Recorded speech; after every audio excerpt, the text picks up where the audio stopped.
علماء نے ایک نکتے کی بات لکھی کہ یہ حضور پاک صلی اللہ علیہ وسلم کی اولاد ہے اور سیدنا حسین آپ کا بہت پیارا نواسا، اور مقام اتنا اونچا ہے کہ جنت میں جانے والے جوانوں کے سردار ہے۔ ایک طرف دریائے فرات ہے، ایک طرف آپ کھڑے ہیں، پانی بن کر دیا۔ اب انہی کی اولاد میں بیٹے کا بیٹا، بیٹے کا بیٹا، بیٹے کا بیٹا، بیٹے کا بیٹا، چلتے چلتے نیچے بھارت میں ایک اللہ والے آئے جس کو پوری دنیا آج یاد کرتی ہے، حضرت خواجہ ہندل ولی، حضرت خواجہ بولو محبت سے معین الدین چشتی سنجری اجمیری رحمت اللہ علیہ۔ پوری دنیا خواجہ صاحب سے یاد کرتی ہے۔ یہاں آل رسول ہے، آپ علیہ السلام کا چہیتا نواسا، اور ایسا نواسا ہے کہ نبی علیہ السلام سجدے میں ہیں، آپ پیٹھ پر سوار ہو گئے تو آپ سجدے سے سر نہیں اٹھا رہے ہیں کہ پیٹھ پر سوار کون ہے، بولو محبت سے حسین۔ یہاں سامنے کھڑے ہیں، فرات پہ قبضہ ہے، آپ نے پانی کو حکم نہیں کیا کہ پانی پیالے میں آ جا، اور ادھر اولاد کی اولاد، اولاد کی اولاد، اولاد کی اولاد، حضرت خواجہ ہندل ولی رحمت اللہ اجمیر میں ہے، جنگل بیابان میں جھونپڑی بنائی ہے، یاد خدا میں لگے ہوئے ہیں، وضو کی ضرورت، وضو کے لیے پانی چاہیے، تو آپ نے اپنے خادم سے کہا کہ انا ساگر جاؤ اور پانی بھر کے لاؤ۔ کہاں بھیجا؟ ارے بولو محبت سے، انا ساگر، انا، ارے انا تو جانتے نا کس کو بولتے ہیں، ہے انانیت، تکبر، گھمن، وہ گھمن کا ساگر تھا، انا ساگر، انا ساگر۔ اس انا ساگر پہ خادم گیا کہ پانی بھر کے لا، دعا کرو اللہ ہماری انا ختم کرے۔ اور کس کے لیے جھکیں گے؟ ارے جھکیں گے انشاءاللہ۔ آپس میں محبت سے رہو، ایک دوسرے کا خیال کرو، ایک دوسرے کا اکرام کرو، کس کے لیے؟ اللہ۔ خادم گیا، دیکھو پانی کربلا میں بھی بند تھا، پانی اجمیر میں بھی بند ہوا۔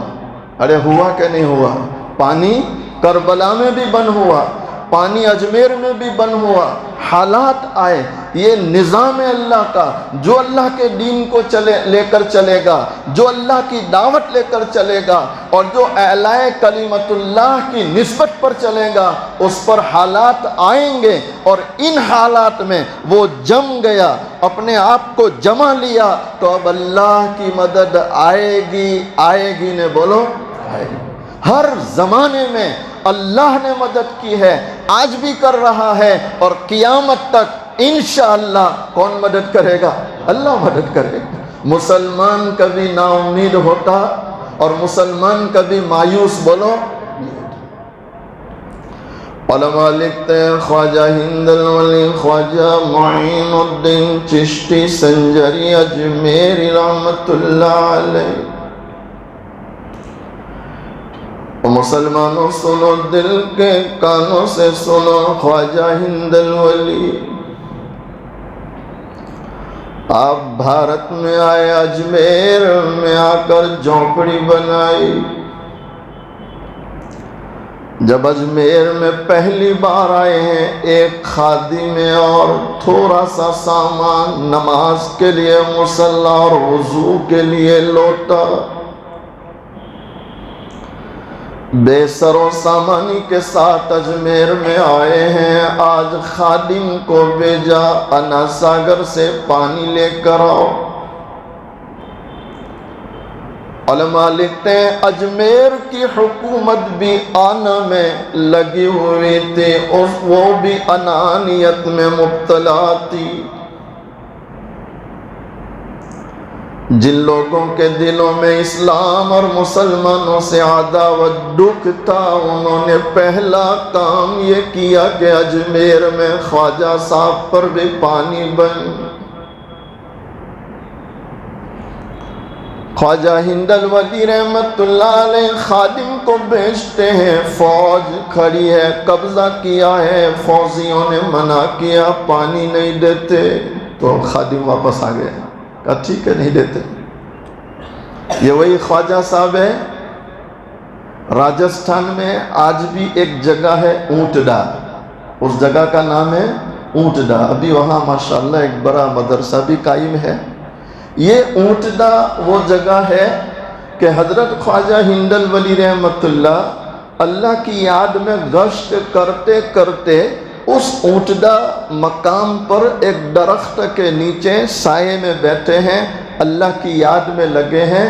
شام کا وقت ہوا تو بادشاہ کا چپراسی اونٹوں کا ریور لے کر آیا اور دیکھا کہ کوئی فقیر یہاں بیٹھے ہیں، اور اس کو پتہ نہیں ہے کہ یہ ظاہر میں فقیر نظر آنے والے اندر سے دونوں جہان کے بادشاہ بنے ہوئے۔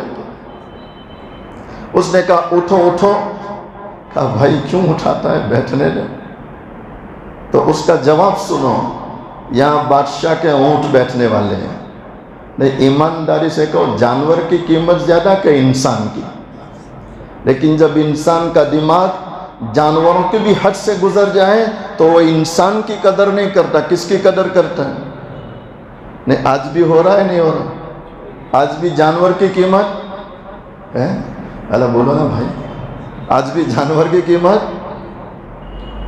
مجھے آپ کو کوئی ٹکر مار دے تو اتنا مسئلہ نہیں، لیکن ان کے جانور کو کوئی ذرا ٹکر مار دے کتنا ہنگامہ ہو جائے گا۔ معلوم ہوا کہ عقلیں جانوروں سے بھی گئی۔ عقلیں کس سے گئی؟ وہ جانور بھی سوچتا ہوگا کہ یہ کیسے جانور ہے، سوچتا ہوگا نہیں؟ ایک جانور کے گلے میں پھولہار ڈالا جائے اور وہ پیشاب کرے تو یوں لیا جائے تو وہ بھی سوچتا ہوگا کہ واہ میرے اللہ، تو نے مجھے بڑے اچھے موقع پر 21ویں صدی میں پیدا کیا۔ اللہ تعالیٰ اس بے عقلی اور نادانی اور جہالت سے ہماری حفاظت فرمائے۔ اس مالک کا جتنا شکر ادا کرو اتنا کم ہے کہ اس اللہ نے اس پیشانی کو جب جھکانے کا وقت آیا تو اس کی بارگاہ میں جھکانے کی توفیق دی کہ یہ جھکے تو کہاں جھکے، بولو اللہ، اللہ کی بارگاہ کے سوا۔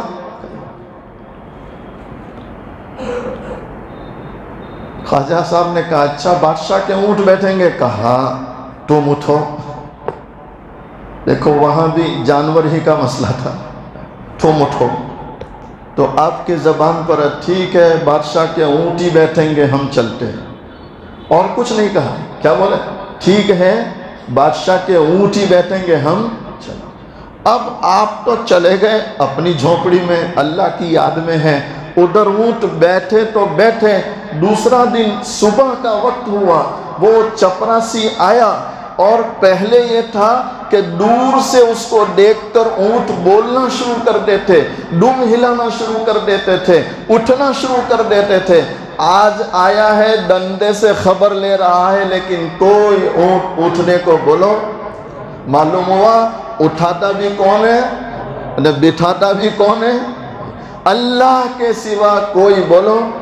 میں آپ اپنے دل دماغ میں یہ بٹھا لیں کہ اس پوری کائنات میں جو کچھ ہے اللہ ہے، اللہ کے سوا بولو کوئی کچھ۔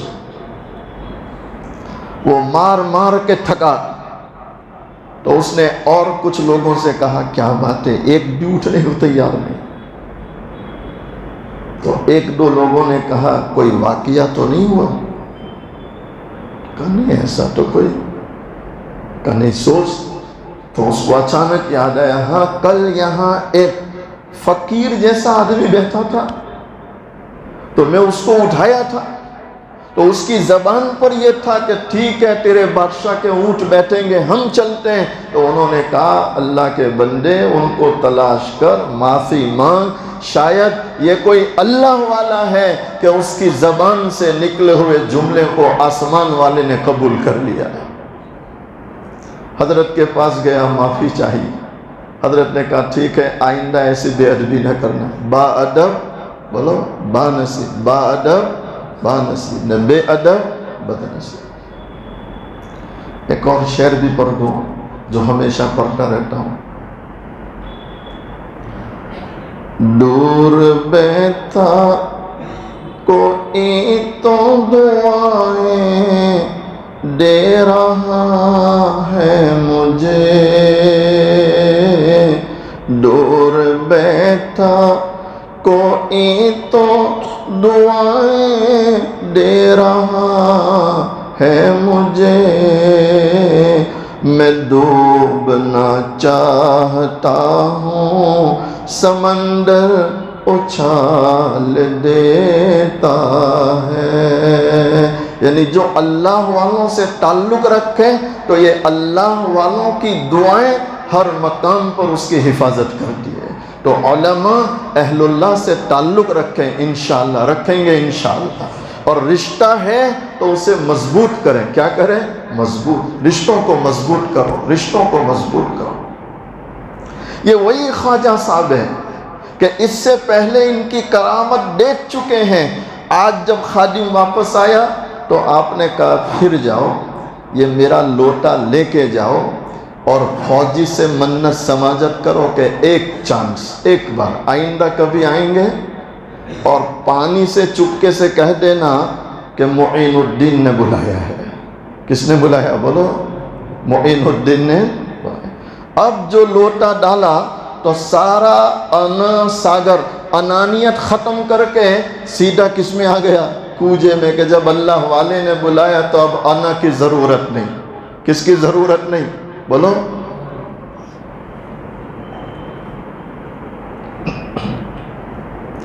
کوجا لے کے خادم چلا گیا. ایک بات مجھے یاد آ رہی تھی لیکن گریال اجازت نہیں دیتی، پھر کبھی انشاءاللہ. ورنہ مجھے صرف یہ کہنا تھا کہ علماء اہل اللہ سے اس لیے بھی تعلق رکھو کہ اہل اللہ کی صحبت میں انانیت ختم ہوتی ہے. کیا ختم ہوتی ہے؟ انانیت. خیر، جب پانی لے کے خادم چلا گیا، تالاب سوکھ گیا تو بادشاہ حیران، رعایا حیران، فوجی حیران. فوجی بادشاہ کے پاس گئے تو بادشاہ بھی سمجھدار تھا. اس نے کہا شاید تم نے بہت بڑی کوئی غلطی کی ہے. کہا ہاں، اس طرح وہ مسلمان جو آگے بھی واقعہ ہو گیا، پانی لینے آئے تھے، ہم منع کیے تھے، دوسری بار بہت منت سماجت کی تو بھرنے دیا. تو کیا بھرنے دیا؟ لوٹا ڈالنا تھا کہ تالاب بھی اس میں چلا گیا. تالاب بھی سارا بولو اس میں چلا گیا. من کان للہ کان اللہ، جو اللہ کا ہو جائے اللہ قدم قدم پر اس کی نصرت کرتے ہیں. کیا کرتے ہیں؟ اس کی نصرت. بادشاہ نے کہا معافی مانگو ورنہ سارے پیاسے ختم ہو جائیں گے. یہ پھر گئے، حضرت معافی چاہتے ہیں، آئندہ غلطی نہیں کریں گے.